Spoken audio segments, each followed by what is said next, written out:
These stories are based on real accounts of reportedly haunted objects that have captivated people's imaginations for years. From a doll said to be possessed by demonic spirits to a cursed chair that is believed to bring misfortune to those who sit in it, these stories are both fascinating and chilling. If you're intrigued by tales of the supernatural and want to hear more stories like these, be sure to subscribe to our channel and never miss out on the latest spooky content. In 1896, a family in Key West, Florida, purchased a doll named Robert for their young son. The doll was handmade by a servant who was skilled in voodoo, and the family quickly noticed strange things happening around the house after they brought the doll home. The son, who had named the doll Robert, would often talk to the doll as if it were alive. The family would hear a response in a different voice, as if someone else was in the room with them. They would also find furniture moved, and objects knocked over, often attributed to the presence of the doll. Over time, the family became increasingly disturbed by the doll's behavior. They claimed that Robert was alive and that it had a will of its own. When strange things happened, they would often blame the doll, which led to many family disputes. After the son passed away, the doll was left in the attic of the family home, where it remained for many years. The new owners of the house reported strange activity around the doll, including objects being moved and the sound of a child's laughter. The doll was eventually donated to the Fort East Martello Museum in Key West, where it is still on display today. Visitors claim that the doll's expression changes when they take its picture and that they can hear it giggling or mumbling to itself.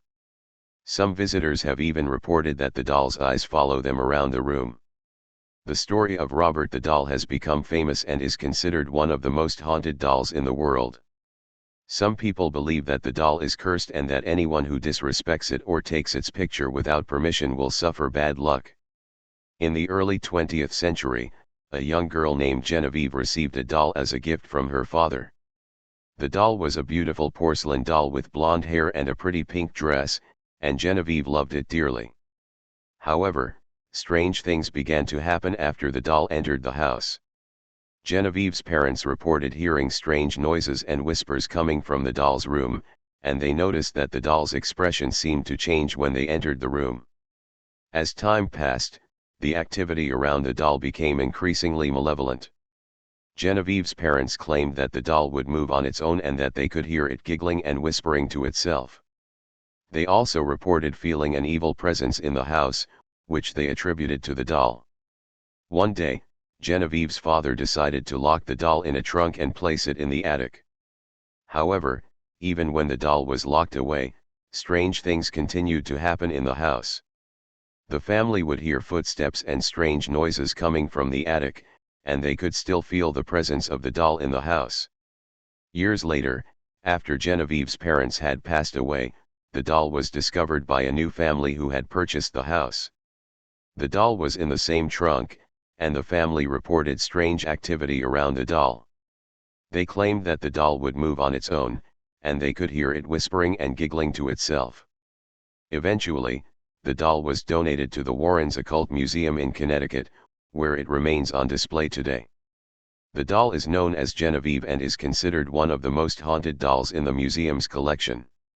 Visitors claim that they can feel an evil presence around the doll, and some have even reported feeling a sense of dread or unease when they are near it. In 1906, a man named Thomas Busby was sentenced to death by hanging for the murder of his father-in-law.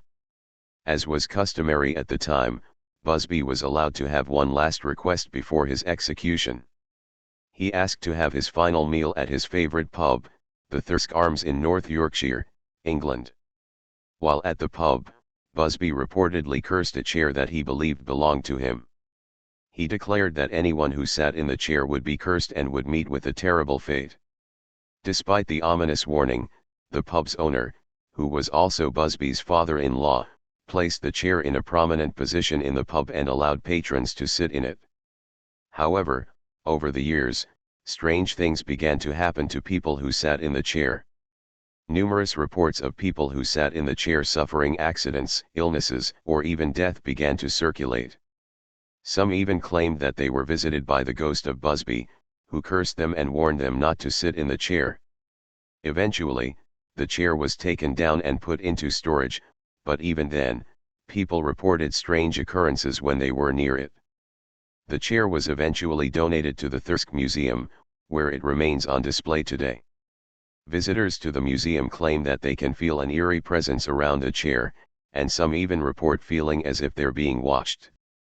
The chair has become known as the Busby Stoop chair and is considered one of the most haunted objects in the world.